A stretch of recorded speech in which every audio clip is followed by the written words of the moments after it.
So I start off just with my daughter on a smartphone because I want everyone to know, do you know what? I'm not here to say all smartphones are bad. Certainly nobody, I don't think, thinks all tech is bad. We live in a tech world, and thinking carefully about how children access the internet and smartphones is not about being anti-tech. It's just about being pro-childhood. We know that smartphones are part of life and they're here to stay. And yeah, my daughter uses my smartphone all the time. The first time somebody talked to me about a smartphone-free childhood, I just kind of went la la la because I thought, well, I've already messed that one up. My daughter uses my smartphone. And it wasn't until quite a few months later that I actually started to understand what it was all about, really. So the focus here is really on smartphones. And when we think about it, this is a mobile phone. We all had this. Yeah, I've even gone and bought myself another one. This is not a phone. This is a supercomputer, isn't it? The smartphones are a pocket supercomputer that give children access to everything on the internet. And that means they've got access to some amazing learning tools and they've got access to great communication with friends. But it also means that they've got access to all of the most awful things that the internet has to offer. And when we give them a smartphone and it has a 4G network, there's no restrictions on what can come through that phone, even if we are really good and hot with our parental restrictions, and we'll have a look at why that's an issue in a minute. Social media is, of course, one of the main players here. It's a real problem. And again, we'll have a look at some of the issues associated with social media, and they're huge. There's a big focus for me on young people. So all of us, well, I don't know, maybe you don't. You're doing better than me if you don't, but I'm going to say all of us use smartphones. We probably all recognise a negative impact sometimes from our own smartphone use. Some of us are much better at regulating our smartphone use than others. I'm not always getting it right at all myself. But the difference for me is that my brain was fully developed before I ever had a smartphone in my hand. The teenage brain is an amazing thing, and it's one of the reasons why I love teaching at secondary. I love brains, a bit like a zombie. I really like brains. I really like teenage brains. And the reason why is that during the teenage years, so you've lost your ages up here, but I think that's sort of 11 to 15 here, you have this amazing kind of critical period of rewiring in the brain. You get some neural pruning, so you get like some neural connections literally pruned away, and you get rewiring and reshaping of the brain. This brain is super vulnerable at this stage because it's being rewired, and the things that we're exposed to during that stage between 11 and 15 have a really big impact on how our brain develops. Actually, our brain isn't fully developed until about 25 years old, which is when the prefrontal cortex finishes developing, but that 11 to 15 is one of the most vulnerable stages. And at around 11-year-old, it's kind of the norm to give your child a phone, isn't it, at around 11 years old, in that really, really vulnerable, critical stage. And that made me think about this picture, and I'm sure we've all got similar pictures or similar memories with our own children. This is my oldest daughter. She was probably around 6 weeks old, a few days home from the hospital, and I just remember holding her and making that promise to keep her safe, to protect her from all of the horrible things in the world. Nothing awful is going to happen to you because I am going to look after you, I'm going to protect you, I'm going to keep you safe. And then she's growing up in this world where the expectation is that I give her unlimited access to the internet at around 10, 11 years old. I can't keep her safe. Like that to me, that's a really, really deep feeling of what do I do? How do I keep this promise?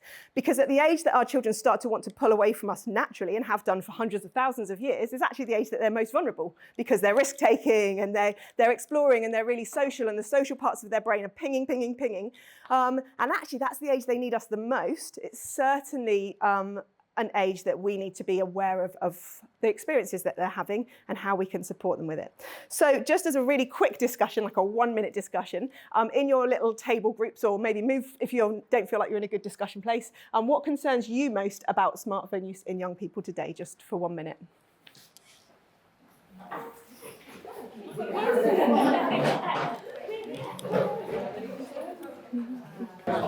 Okay, thank you guys. I am going to do really short discussions, so I'm going to apologise in advance for cutting you off quite frequently this evening. hopefully by keeping the discussions really short, that helps keep them on topic. And it means that at the end, when we've got loads of time, we can open up that discussion a little bit more as well and come back to any of those ideas that you really like. I'm hearing people worried about content. I'm hearing people worried about the influence that smartphones have. I'm hearing people worried about loss of control. And actually there's loads of people, parents of teenagers that I speak to parents and they just feel like they've lost their child completely. Now we know teenage years, a child will always naturally pull away from their parents, and that's part of normal development, and that should happen. But we also know that with smartphones involved, that normal development, that normal brain development is being very much changed. So our brains have evolved over millions of years. And as humans, we've been around 200,000 years. And our brains are happy when we can see a view. Our brains are happy when we're looking out at the sea or we're standing up on a rock and we can see for a big distance away, because that calming view shows us there's no danger around, and our brains release really lovely calming chemicals, and that's why we all like looking at the view, because our brains are releasing those calming chemicals. Our brains are not happy when there's something close, moving, light, flashing, because potentially that's a danger. That could be a saber-toothed tiger or a hornet or whatever it is. So without it mattering what it is, if there's something moving quickly close to your face, your brain is going to be releasing stress hormones. And that's what's happening a lot of the time with TikTok and things like that. So we know this. No, you probably don't need me to tell you. You feel it in your gut. You kind of know that there's a bit of a problem here with phones. Around 94% of primary parents think that smartphones are harmful, and they're absolutely right. So we're just going to have a quick look at some facts and figures there. The first one is this, and it makes me feel a little bit sick and a little bit sad. 51% of 11 to 13-year-olds have seen hardcore pornography online. That's from the British Board of Film, a report from March 2022. The problem's got worse since March 2022, unfortunately. And I think the thing to realise there as well, that is hardcore pornography. 11-year-olds, between 11 and 13, 51% of them. And the hardcore pornography available online at the moment, I am reliably informed, is pretty vile, and a lot of it very derogatory towards women. 51% is a flip of the coin as to whether that's your child or not. I feel like I'd love to say to myself, that won't be my child, but I also feel like I have to say that could be my child. And then the effect that has on their views of relationships is really quite extreme. I don't know if it's more or less disturbing. 75% of UK 15-year-olds questioned had been sent beheading videos. That was from a digital childhood review again in 2022. I speak to kids at school and I'm like, surely this isn't like, they're like, yeah, that is, that, you know. At one point I thought to myself, well, surely these things don't happen in Cornwall. This must be a London problem. So I did a very small little survey of my top set year 10 kids with gorgeous kids, lovely parents, you know. I literally just did, they finished a test and I had 2 minutes and I did a really quick student voice. And what I was getting back was around 60 to 70% of them telling me that they had seen things or been sent things on their phone that they wish they had never seen. And I didn't ask them what it was, but they told me it was things they wish they had never seen. I recently spoke to an adult who told me that when they were at university, they accidentally walked into a room where some boys were watching a beheading video on a laptop. And she said she screamed and cried and ran out. So she walked in, screamed, cried and ran out. And she said she didn't sleep for 3 weeks after that. Like, she just couldn't sleep. And that's what's happening to our children whilst their brains are developing. Not when they're 25 and their brains are fully developed. Like, I would feel sick seeing that. But actually, whilst their brains are still developing. 90%, we're going up in numbers, aren't we? 90% of girls and 50% of boys say they are sent unwanted explicit content. That data comes from Ofsted, from a review from 2021. I was misquoted as saying 90% of girls have been sent explicit content from Ofsted. That's not the case. So if you see that quote from me somewhere, it wasn't Ofsted that did it, right? But again, this is now the norm. There's a 400% increase over the last 3 years in self-generated child sexual abuse material. That's children taking images and videos of themselves and then sharing them. A 400% increase. That's actually, in the eyes of the law, that's classed as making and distributing child porn. So when children are taking a dick pic and sending it on, that's making and distributing self-generated child porn. We don't want that for our kids. And I think that's what, when I talk to children, when I talk to and do my assemblies, my really strong message is, guys, I'm so sorry you've ended up in this situation. We don't want that for you, and we're trying to figure out a way, and we're trying to support you. And hopefully what we're doing here together is supporting each other as well, because when we understand it, even though it's some horrible, hard-hitting facts, maybe we can pull together as a community and make some changes and do some support. 1 in 5 16 to 18-year-olds say that their social media has made them feel that life is not worth living. That's 20% of 16 to 18-year-olds. And apparently 29 hours per week is the average time a British 12-year-old now spends on a smartphone. There's other screen time, but on their smartphone, and that was in 2021, it's gone up. 29 hours a week when they are not in the sea, when they're not talking to their parents, when they're not reading a book or picking up a guitar and making really awful sounds, when they're not out in the garden playing with their friends down at the park. 29 hours a week when they're not sat there going, I'm bored, and having to make up silly stories in their heads and do thought experiments and all the things that a brain needs to develop, they're missing out on, and that missed opportunity is huge. A lot of people will think, I gave my child a smartphone because I wanted to keep them safe. Yeah, we do things with the best intention, and nobody in parenting ever does anything without the best intentions of their child. So the next discussion point I've got is children need a smartphone for safety, and we want them to be able to contact us. That's like a lot of people's main reason to give their child a smartphone. And of course we want to keep our children safe. I'd like you to discuss that. Again, it's going to be like 2-3 minutes. I want you to think about how safe smartphones are, what it is we're trying to keep them safe from, and how else our children might be able to contact us. So like 2 to 3 minutes to have a little discussion around that, please.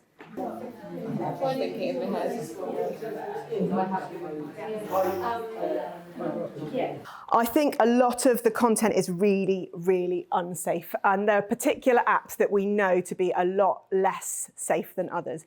This TikTok challenge, I think, is something I think it's really important to raise awareness to. So TikTok, I'm sure you've all heard of, is an app of videos. TikTok it uses algorithms to feed children things that it thinks are recommended for them. In 2022, I've forgotten the number now. I think there were 15, I'm going to double check, it's on my slides at the end, 15 deaths, I think, in 2022 from children trying to do a TikTok challenge called the Blackout Challenge.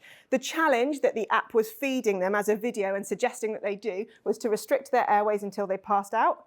And then the idea is that once you've passed out, you let go of your airways, however you've been restricting them, and that you then come round and you're like, that was fun. So this was a challenge that was being fed to young people. This lad died attempting the Blackout Challenge. I think he was 12 years old. We've got 4 British parents who are suing TikTok. TikTok's response will be, yes, we've taken that challenge down now. But you know what? Another one's come straight back up again. Here in Newquay, just a couple of months ago, there were children doing the tap out challenge. And one child at the top of a skateboard ramp was held around his neck. He was tapping out because he didn't even want to do the challenge. Another boy decided he was going to do that challenge on him.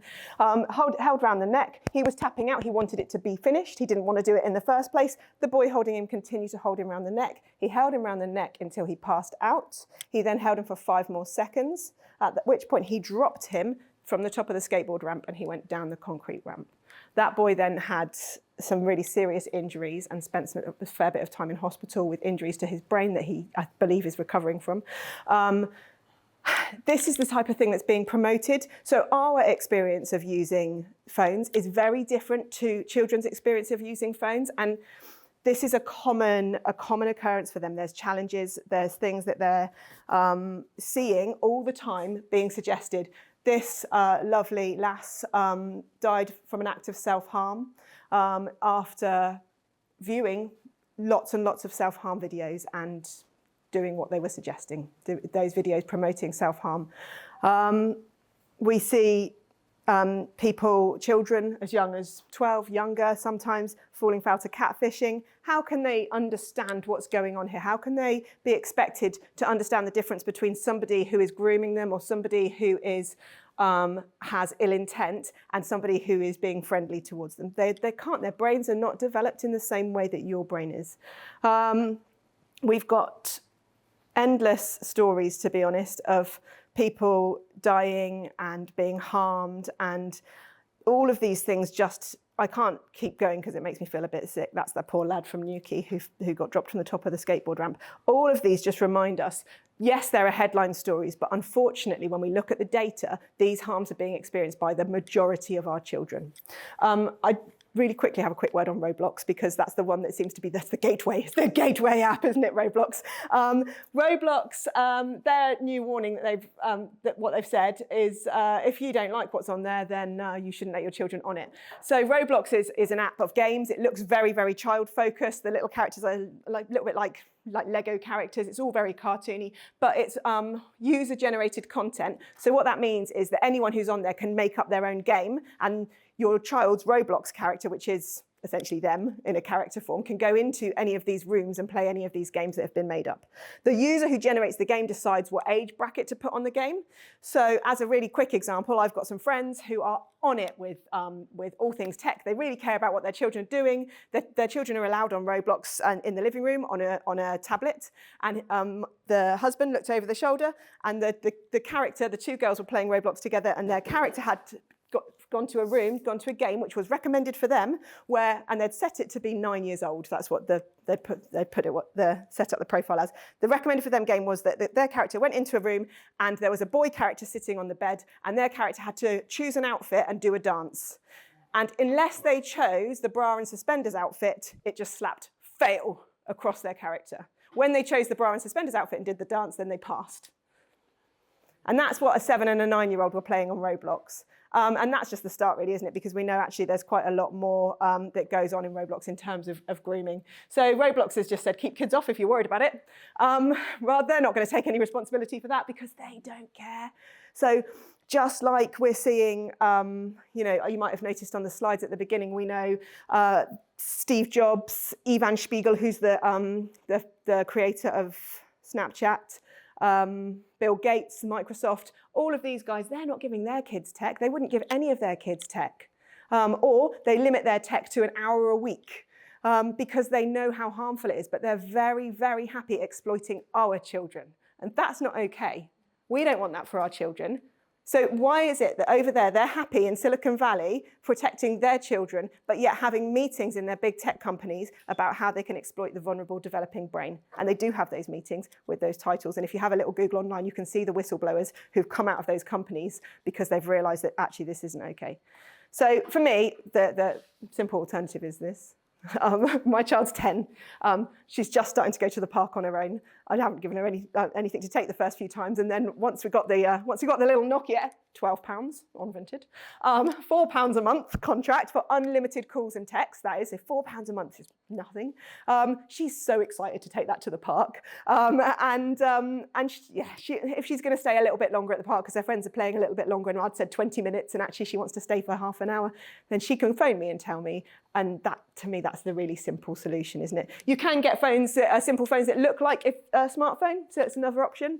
But if schools are looking to move towards simple phones only, they might want ones that look like a simple phone. So I'd just double think about that smartphone only one. My next discussion point is, children and young people are going to see and use smartphones anyway. They're here to stay, so they may as well have their own. Things to consider. How much more likely would a child be to discuss something disturbing they'd seen on a friend's phone compared to their own phone, especially if they were worried that they might lose their phone if they'd seen something bad? Phone use on their own, for children, phone use on their own and in private could easily send them down a wormhole. Oh, I keep touching that microphone. And also consider things like, maybe they do need to learn how to use a smartphone, perhaps a family smartphone in a living space on a Wi-Fi that is a locked down Wi-Fi network rather than 4G. So maybe 2 or 3 minutes discussion on that. That would be great.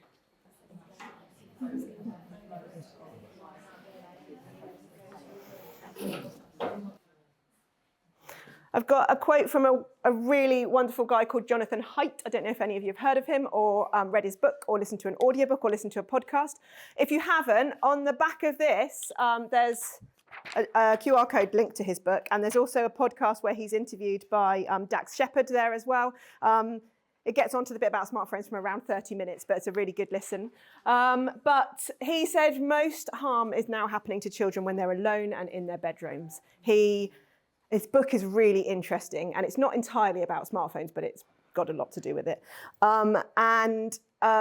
He just works on the point that we overprotect children in the real world. Like for me, letting my children go to the park was really hard, really hard. My daughter was ready to walk to the shops when she was 9 and I was saying no. And then I read his book and I was like, this is so silly. Why am I saying no? Why can't I let her walk to the shops? She's a capable, intelligent girl. By telling her no, I'm actually making her more anxious about things like out there. Actually, when she walks to the shops now, the first time she did it, she came back beaming. They didn't have any carrots, so I had to get mini carrots. Like, she's made that decision by herself. She's been to the shop. She is capable. She can do stuff, yeah?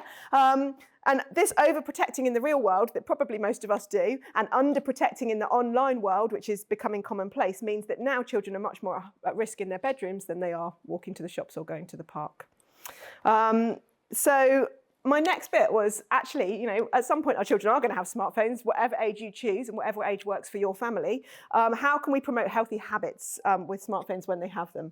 So thinking about what we model, thinking about delaying when they get their smartphones, delay everything, delay social media, meal times, what kind of rules might you have around meal times and phones, bedtimes.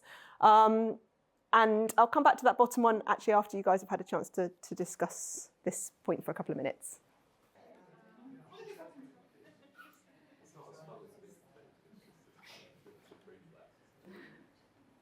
Super. So I end up in my own discussion over there. But I guess we're thinking about what we model. To me, that's the hardest bit. It really is the hardest bit. My daughter said to me the other day, she's 10, she's like, sometimes I'm really proud that my mummy is leading the smartphone-free childhood work in Newquay at the moment. But sometimes I'm just annoyed because you're on your phone doing it and you're not picking me up from school. She's right. She's 100% right. And actually, what we model is super important. I bought this Nokia for me. I will let her borrow it.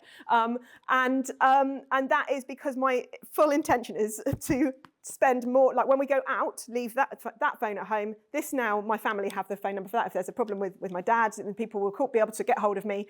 But actually, I'm going to leave that one at home. When we're off on our travels, the plan that we have is that we're going to take this one when we go out for the day. Those are going to stay at home like a computer, use it like a laptop. This is what we take with us, and a GoPro so we can take pictures. But I'm really trying to be really conscious about what I model. We've started not bringing phones into the bedroom because there's no way my child will be allowed to take a phone into the bedroom when she has one. So I better start modelling that right now, hadn't I? I mean, I guess you guys kind of came up with the idea of mealtimes being phone-free. I think, you know, that seemed to me like a bit of a no-brainer. Again, our children are quite good at policing us on that one.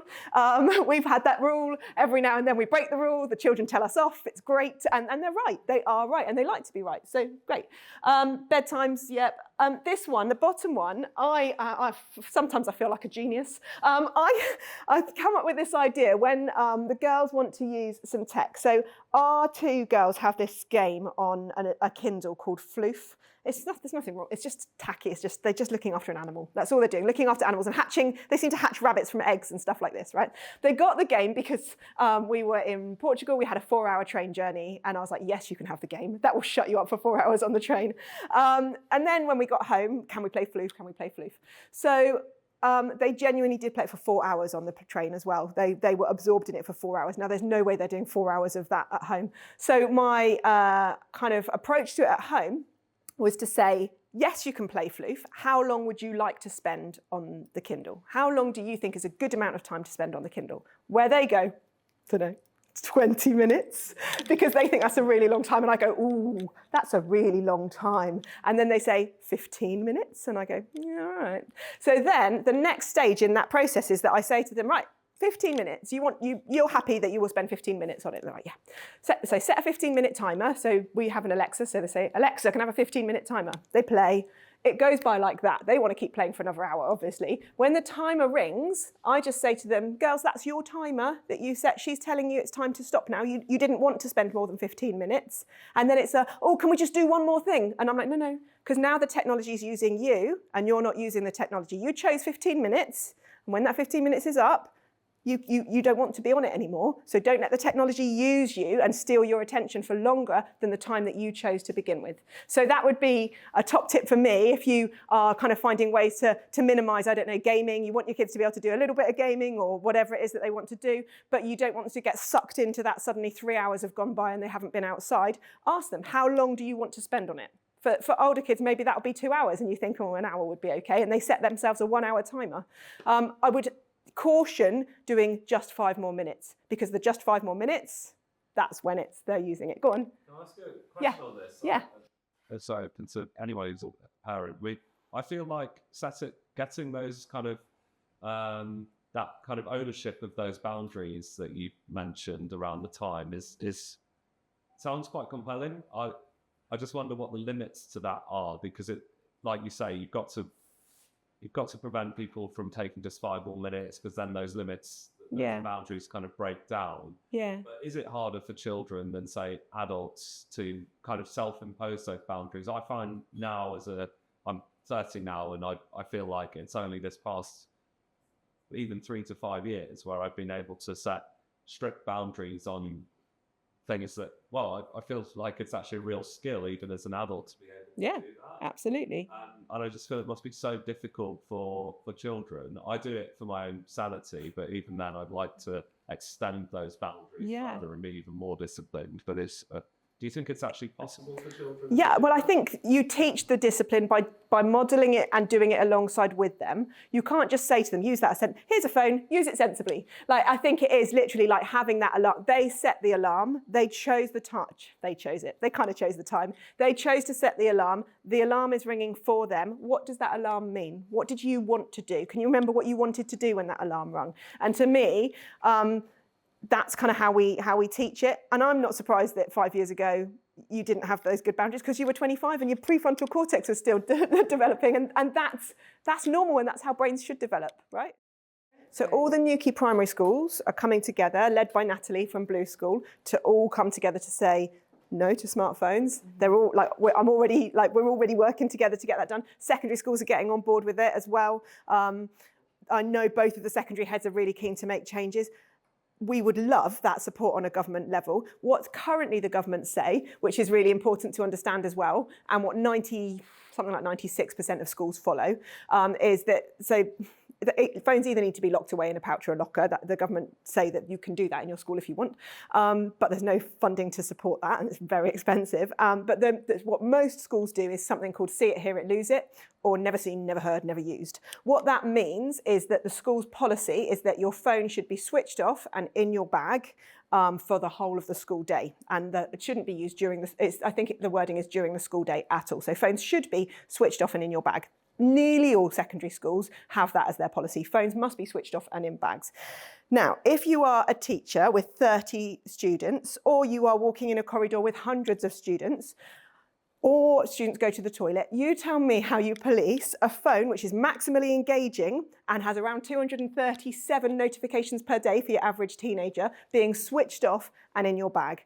And regardless of what the policy is, the reality is that children have their phones switched on and in their blazer pocket or in their trouser pocket.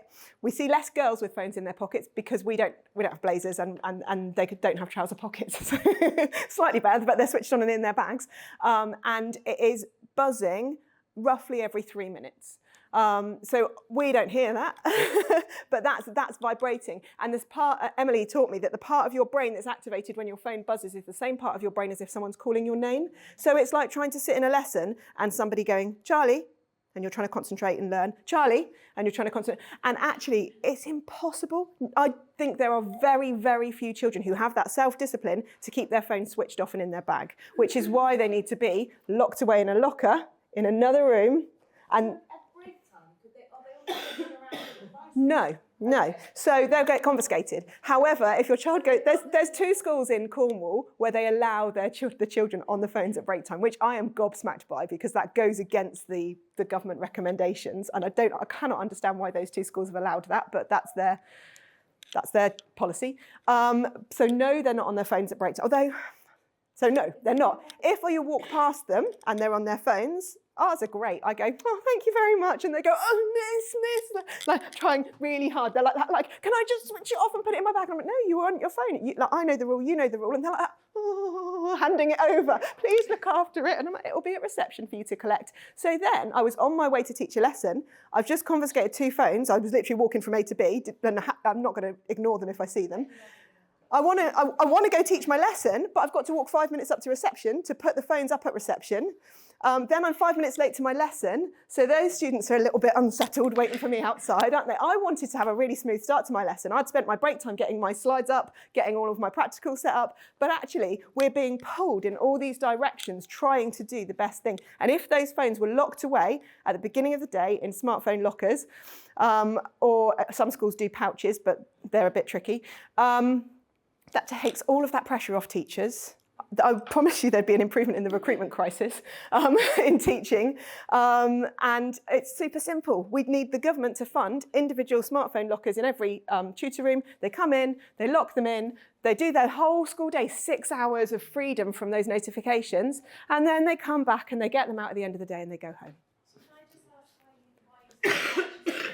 The pouches are tricky because the pouches are expensive, so they're about £26 each, and schools in the county and around the country are asking parents to fund those. My school would never ask parents to fund those because we feel like parents are under enough financial pressure without being asked to fund that. I was speaking to someone recently who said that their son's got through 3 pouches so far this year since September because the pins break. And then the other thing is that the kids can go on Amazon and buy magnets to open the pouches.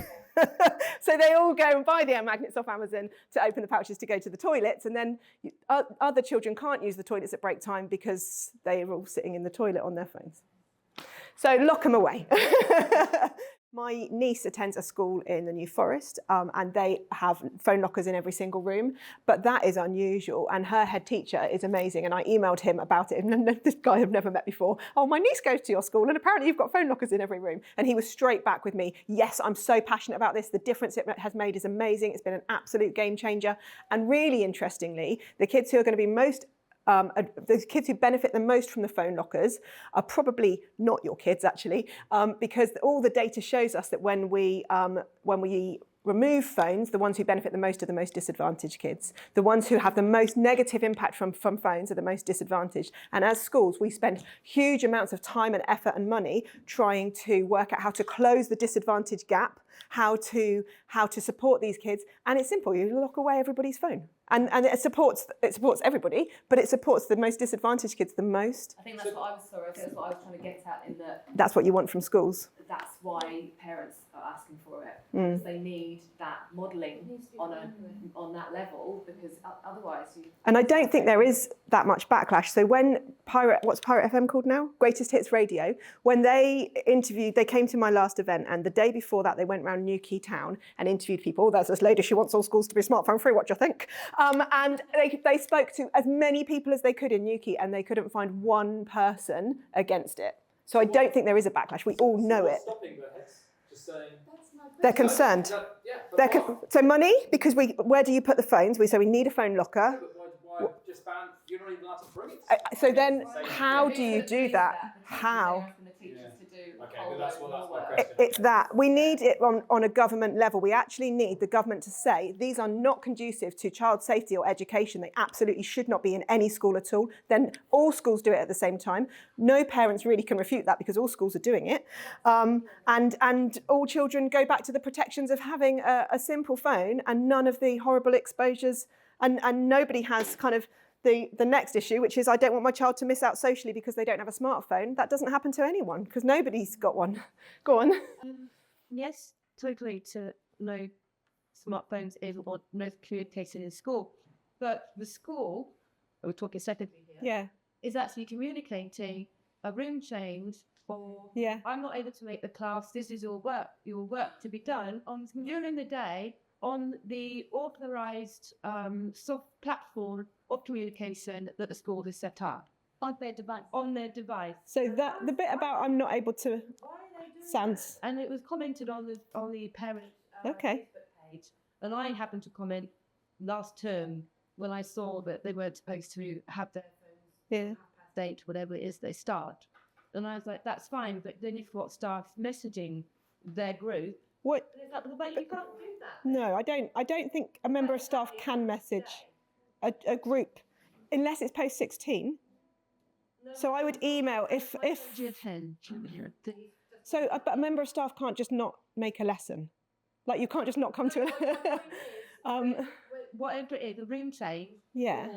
Or, this is what you need to work on today. We're going to be there. Whatever it is, certainly room change. They put that on the school's communication. Sure. For students. When they're during the day. We managed room changes before. We just put, do you know what we do at school? We just put an A4 sheet on the wall. It says, Mrs. Seyfert's in room 26 today. And the kids come along and then they go to room 26. And then they're really happy because they're 3 minutes late. Sorry, miss, I went to your room and it turned out I was supposed to be in room 26 and that's why I'm late. They're really happy with that. It's like fluid. How did I actually get through the school system without? Yeah, you managed. Computers and any other smartphones. Were you okay? Are you all right?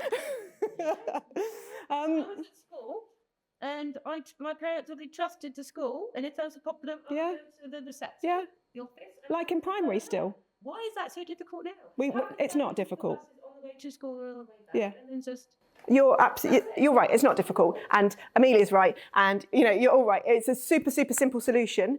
We need the support, please, to do it. And actually, this is what this whole thing is about. Is about bringing together all of Newquay, because that's kind of where we feel like we can have a bit of an impact. All of the community, all parents saying, you know what, we don't want this for our children. Let's all together normalise it. Yes, we would love the government to do that. It's going to take some time. Things take time going through the government. I'm not okay with my child being at the end of this. I would like her to be at the beginning of the new.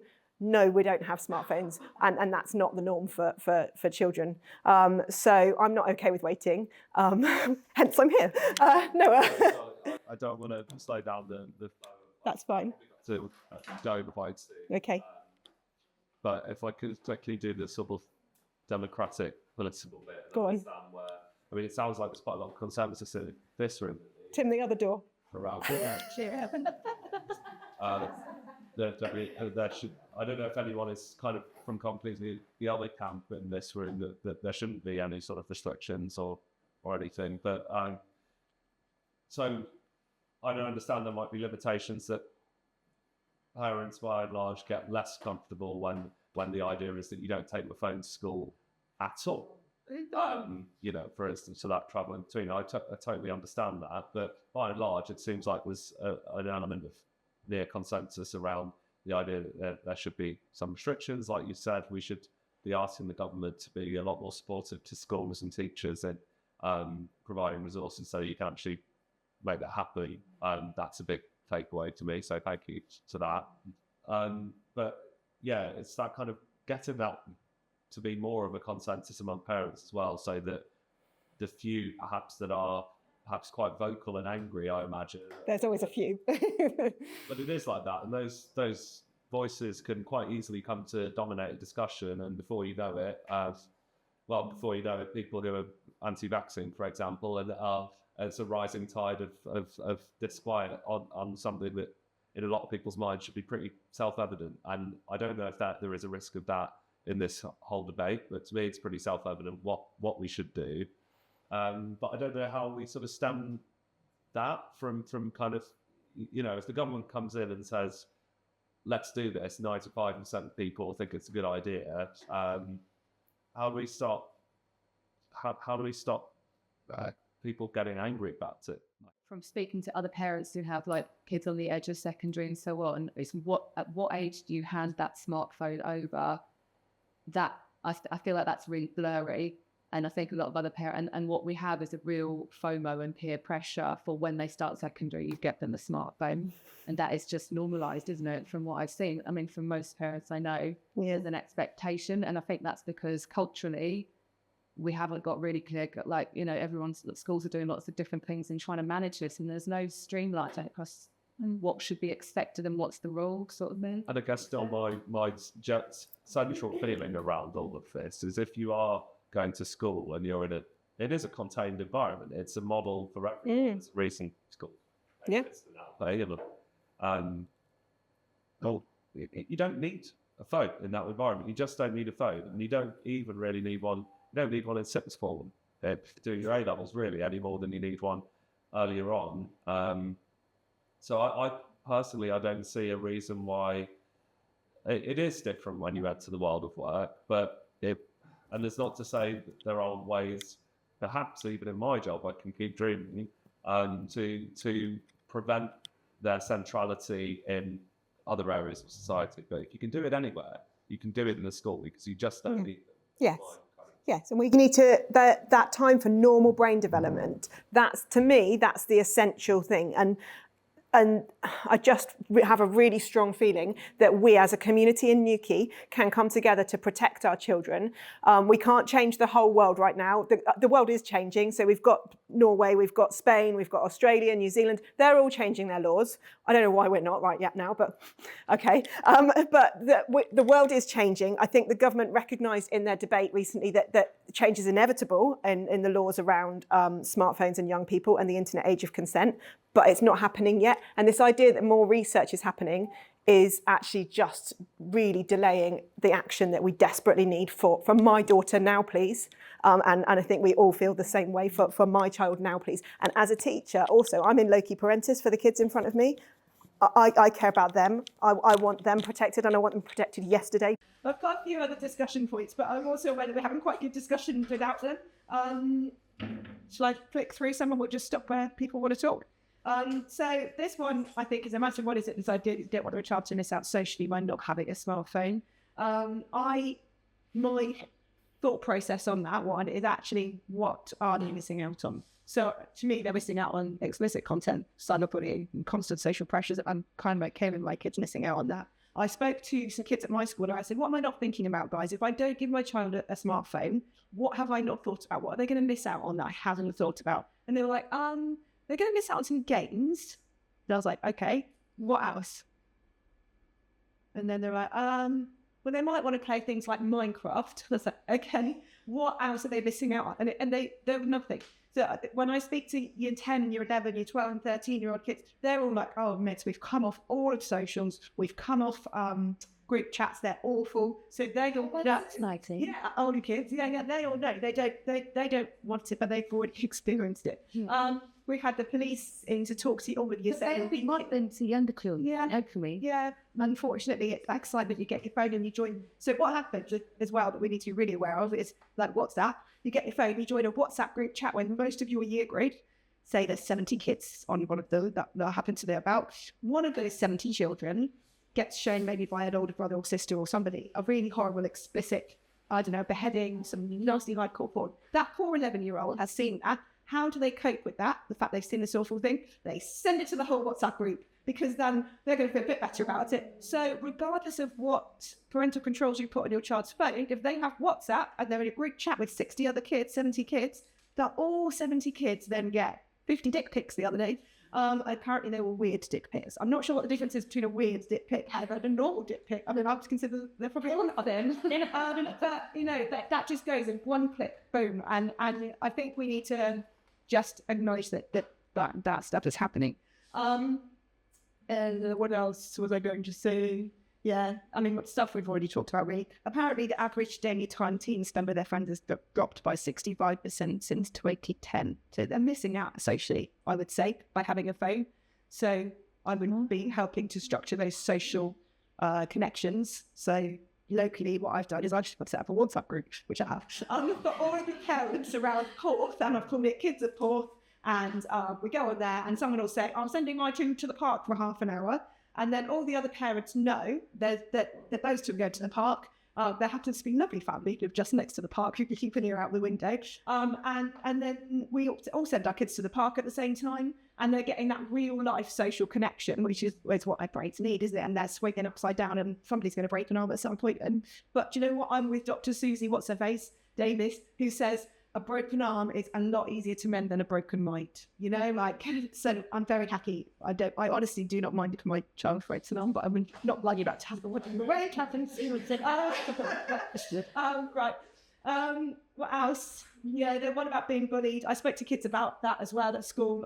There was one child in my year 10 class who said he started with a simple phone in year 7. I said, did you look for it? And he went, yeah, a bit. I said, did it upset you? And he went, no, not really. It's just a phone, isn't it? So actually being bullied via a phone relentlessly every day in your bedroom, in your safe space, in your sacred space is going to do so much more harm than someone going, knock your worker.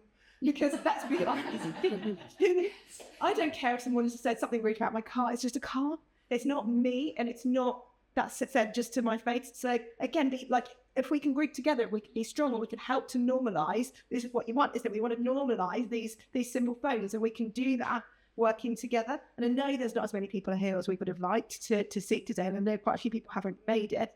But interestingly, on Tuesday, I went to a climate festival, and the lady there was talking about, I said they should set up her own charity, like she was 14 or 15 or something. She was only in her 20s. But she was talking about the power of 10, which is if you tell 10 people a message, and the next day, each of those 10 people go and tell 10 people a message, and the next day, each of those 10 people, it only takes 10 days before the whole world has heard that message. The whole world. We don't even need the whole world to hear it. We just got you to hear it. But let's start where we can. So actually, within a couple of days, if we are talking to people and having that confidence that actually you can talk to people about this, and they're not going to think you're judgy, and you can even say, look, I went to this event and I heard these things, and I really don't want to sound judgy, and I've been worried about talking to people about this because I thought it might sound like I was preaching, but this is what I heard, and I wondered if other people knew about this. And then that's starting to get that message out there, isn't it? Yeah, what's this? Trackers. I mean, they weren't tracked. You can track your children if you want to. You can have these little trackers. My sister really wants to track her daughter, who's in year 6. My sister's in the police. The police are also really supportive of this. This whole movement, the local policeman, Gareth, is really lovely. He's been coming into schools to talk to kids about all of the issues surrounding smartphones because they see a huge impact for young people, but that's a side step. Yeah, my sister really keeps track of kids. I'm not sure why, but she really is. Because she's in the police, and I think she cares about abductions. That's her bread and butter, some of the nasty things that happen. So she's looking at getting a child simple training there and an AirTag. Apparently the AirTags only work if you're relatively close to other people with smartphones. So if your child walk home was through a field or something like that, it might not work so well. But again, my friend works for the Environment Agency, and there's more expensive versions you can get that will work anywhere. Trusty don't think it's just unusual if we wish to track them. Homework. Natalie Simmons at Blue School was lovely when she said, when we look at the overall outcomes for a child, actually the benefit of doing homework is really small compared to the negatives of owning a smartphone. So I still really probably should do homework, but my kids do homework on my phone. There can be a family iPad that is in the living room for doing homework, a laptop for doing homework, whatever you think might work for your family. Again, I was in through. This is one of my favourite ones. I did want to miss it. Not of a brag is this one. So this might not work for everyone. Again, it's throwing ideas at the wall, and for you might go, "Oh, this one's better than the other one," but like something it works for different people. So one possible approach to this with your children is to tell them they can have £1,600 to stay off social media and smartphones until they're 60 years old. And I'm like, what? Where does that money come from? But actually, the maths of this is really sound. An average smartphone contract is currently £35 per month. From 11 to 16 years old, that's £2,100. You only give them £1,600. You are £500 richer because you have navigated this crazy parenting world, and you deserve it. You deserve it. We're going to have a sparkling. Just like that.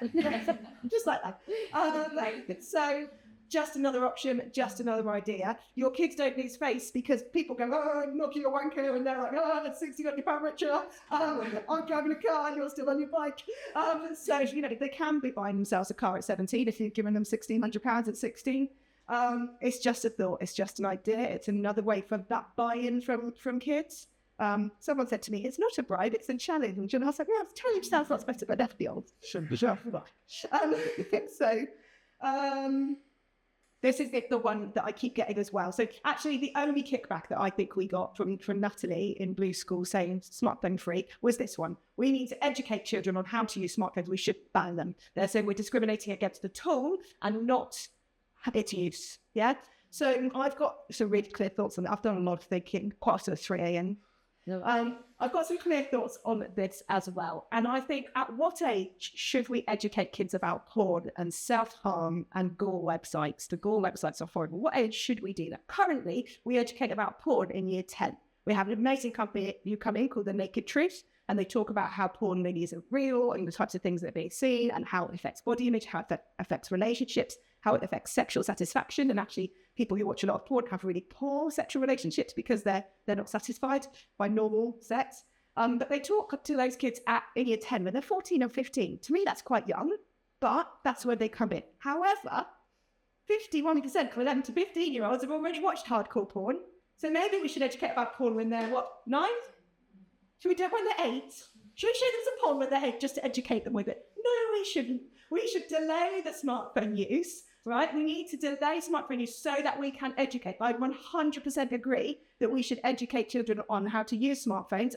But in order to educate children on how to use smartphones, we have to give ourselves time. We have to delay that smartphone use in order to educate them, right? We educate kids about sex and contraception and sexually transmitted infections in schools. These are really important lessons. They're some of my favourite lessons to teach because the kids are so engaged. Right? I love teaching. Question. Yeah. They say we should educate kids how to use phone. In what sense? They mean we should educate about the tech. The parents are saying I should understand this here to stay. Let's face it, you don't need many lessons on how to use Instagram, do you? No. I can't do that. I'll figure out the word. Yeah.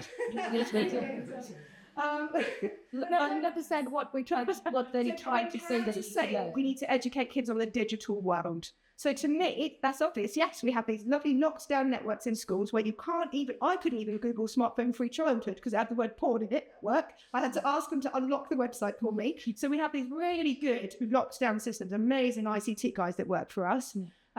And that we want the kids on laptops and computers. We want them learning how to use digital, being tech savvy. Right? We need them to learn these skills. That's important for the modern day workplace. We don't need them on 4G having unlimited access to the whole thing internet. So in my head, we educate about sex, contraception, and STIs hopefully before children start having sex, before the majority of them start having sex. So we need to educate about gore and porn and self-harm and attention fragmentation and discipline of time use and all of these things with kids before they start to become a problem. And the only way I can see that we do that, unless somebody's got another idea, is that we delay smartphone ownership to between 14 and 16 years old. I mean, current thinking, the smartphone-free childhood movement is to push for 14 or year 9. But actually, if you look at all the data, it suggests after 15, because that's when the most plasticity of the brain is settling down a bit. Yeah, and social media after 16 should be, it's an age of consent should be 16 instead of it being 13. And because it's 13, 11 and 12-year-olds are getting social media and sometimes even younger. Whereas if we put it into the age of consent to 16 in line with other countries, then we take that pressure off parents. When an 11-year-old says, could I have WhatsApp? You say, no, it's illegal. So I've found out a little bit about smartphone-free childhood movement, so you know what it is, isn't it? At the moment, there's 1,700 children in Cornwall that are signed up for that across 184 schools. Nanzed is winning. Where's Nanzed? They've got 100 packs. I'm really annoyed. I wanted us to make it. I was too open. And Jess and I were like, why are we being so competitive about this? And I don't know. I'm meeting us. But we can see, and actually there's a big movement in Falmouth as well for smart home free children. There's a head teacher in St Austell who's really keen to get all of St Austell onto that. So actually, I'm kind of thinking Mickey, but a lot of teachers around thinking Cornwall, let's do this across Cornwall. Let's make a really big difference. Across the UK, 131,000 packs have been signed so far. That was the banner they released when it was 100,000. Loads of celebrities supporting it, loads of messengers out there. So if you know your child's interested in a particular celebrity, see if that's a little buy-in and a little way to help them to see and understand. I'm whizzing through because I'm really aware that lots of people are going to just go there and click. My husband's just, I was saying, can we talk 6 hours later as I thought it was. He's just got left to go and pick up our children. So I think that the answer, this is my thoughts, and then hopefully we can discuss a bit more. I think we need to talk. I think it's that power of 10. Talk to your children. Talk to your children when they're really young. Talk to them when they're a bit older. Talk to them when they're old, when they're like much older, and it's a really difficult conversation. Talk to them and tell them I'm having this conversation, and it's I helped them about having it designed of you, and I'm being care. And they don't. But just try. They might not respond at all, but some way of planting a seed and somewhere they'll say crap you. Talk to friends. The handout that I was scattered about on the table, these are really good I think there is resources just to try and understand a bit more, or maybe to pass to other people to understand a bit more. I think the Top podcast is great, particularly for women, because it's two women talking, and I just think it's easier sometimes to listen.